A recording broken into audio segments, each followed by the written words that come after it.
This is Mouth Dancing Podcast with your host, Young.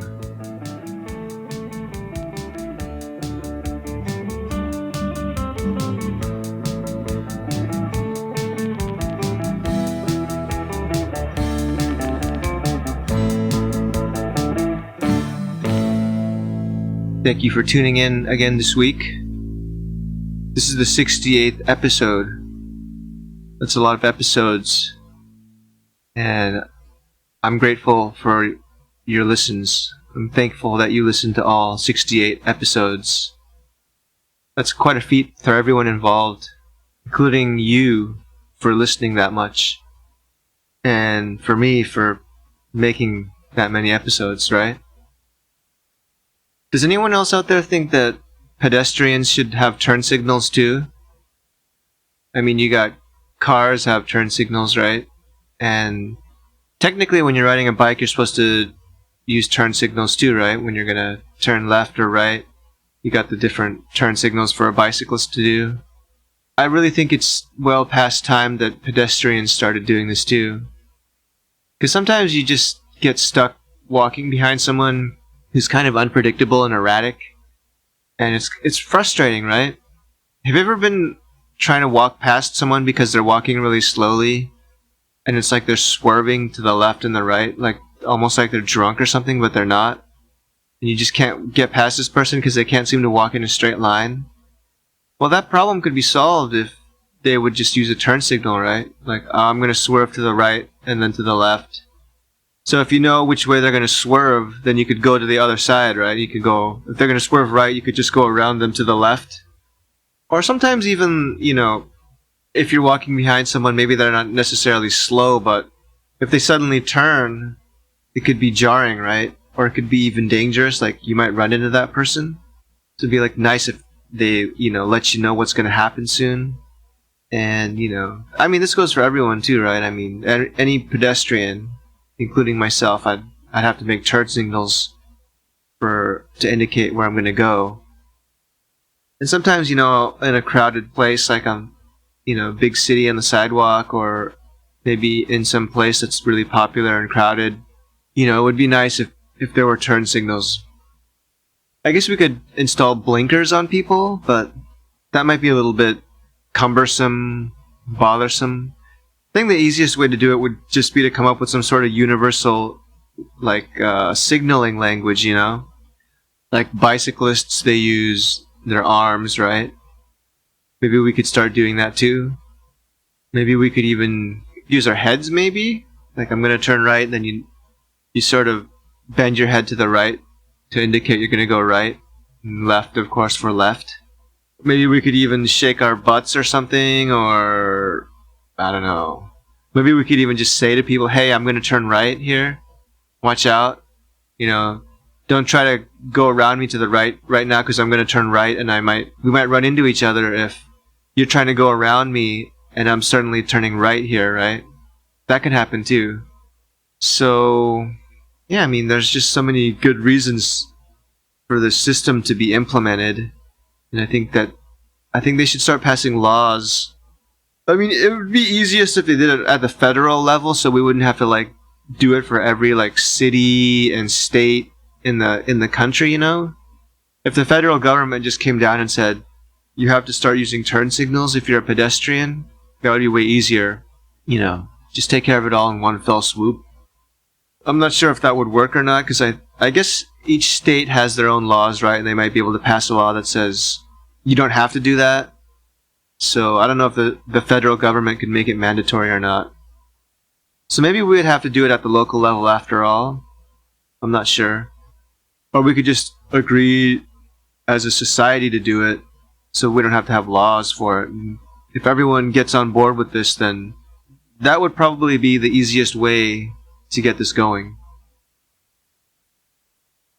You ever notice how people are always really, really busy? They're I don't know if I have time to do that this weekend, I'm pretty busy. But then they also seem to have time to watch all the latest shows and movies, right? They're always did you see the latest Game of Thrones or whatever? I mean, that's pretty old at this point, but just whatever show is popular, right? They're did you see that? the last night's episode, dude, that was so good. And you're like, wait a second, didn't you say you're busy? If you're so busy, how do you have time to watch all these TV shows and movies? Or maybe that's what's keeping them busy? Does that count as busy? Like, yeah, I got plans. I'm gonna be binge watching this latest show, that's on Netflix or HBO Max or whatever. So maybe that's what they're doing when they say they're busy. I don't know. I always thought that was... I don't know if that counts as being busy, though, in my book. It seems like watching TV is something you do in your free time, right?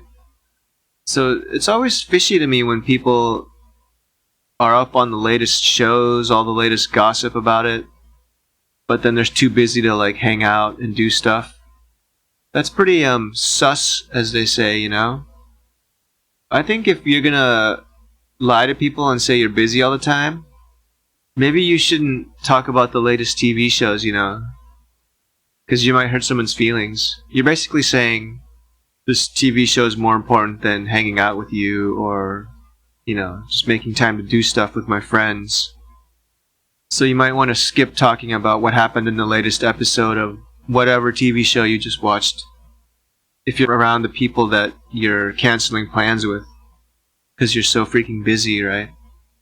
That's just common courtesy.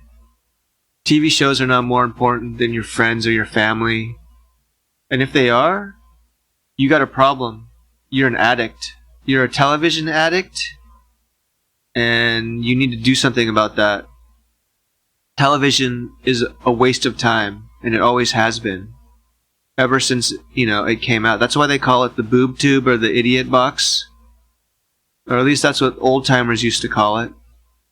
And they were right, I remember, like, in the late 90s, early 2000s, there was this slogan you would see sometimes, kill your TV. And that's as true now as it was then. Kill your television, alright? I know it's entertaining and it's fun. I like to watch TV too, but come on, let's accept the fact that it's a waste of time. Even the news is a waste of time because the news is all, CIA manufactured bullshit anyway. So get out there and do something, or at least don't say you're busy. If you're gonna, not hang out with your friends, if you're gonna call off your plans with your friends, just be honest and say, I'm gonna be watching TV. Don't say you're busy, because it's a lie. Watching television doesn't count as busy. Lastly, I wanted to talk about farts. I don't want to talk about them in the sense that, like little kids do, like, oh, farting is funny because the sound it makes and it stinks, right? Now, I wanted to talk about it in a more serious sense. And it has more to do with, like, personal space and privacy. Like, if you think about it, a fart is a very, very private and intimate thing, right? It's coming out of your butthole, which is a very private part of your body. Something that most people are, except for yourself, are never going to see, right? Or like maybe your partner will see it sometimes, but it's still very private, right? That's why we cover it up. It's one of the parts of our body that we cover with underwear, right? Like our genitals and our butt. And our buttholes are, I guess they're kind of shameful. I mean, they're not shameful, but maybe there's some shame associated with it. For, like, Freudian reasons. Like, oh, that's where poop comes out. And, it's kind of dirty unless you're constantly cleaning it, right? And maybe it stinks. And also farts come out of there. I'm not saying you should be ashamed of your butthole because it's a natural part of your body and everyone has one. That's not what I'm saying, but there might be some shame associated with it, right? And farts are kind of embarrassing, right?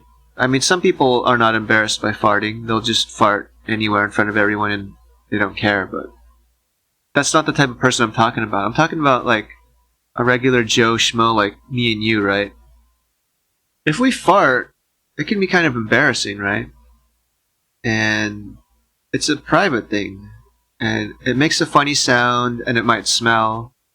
So if you hear someone fart, you shouldn't really say anything, actually, because you might embarrass them. And if I fart next to you, you should pretend like you didn't hear it, because that's my business. It's not your business, right? And I didn't fart intentionally so that you could hear it. You know, it might have just come out, it might have just slipped out because I'm gassy. And that's my private business. It's not your business, alright? So don't say, oh, did you just fart? Gross. And if you smell it, that's even worse, because I didn't ask you to smell it either. You're getting a little bit too close to my intimate areas, you know, if you can smell it, you know, and pointing it out that you can hear it and smell it is very rude, and it's an intrusion of my personal space, and I don't appreciate it. So yeah, we need to, as a society, we need to make sure that farts are respected more, and that we don't intrude on people's personal space by laughing at their farts, or pointing out their farts, or saying, ooh, that stinks, or laughing at them, you know, because it's embarrassing and shameful, and it's also none of your business. Okay? That's the main thing. It's not your business. Some people might say, well, if you fart in public, it's kind of everyone's business because you're in a public space. Well, my genitals are also in a public space, right? But I'm wearing underwear over them so that you can't see them. So they're not actually your business. Same thing with a fart. It's coming out of my, you know, butthole, and from inside my butt, and I'm wearing underwear over it. Not just underwear, but I'm also wearing, you know, pants or something over it.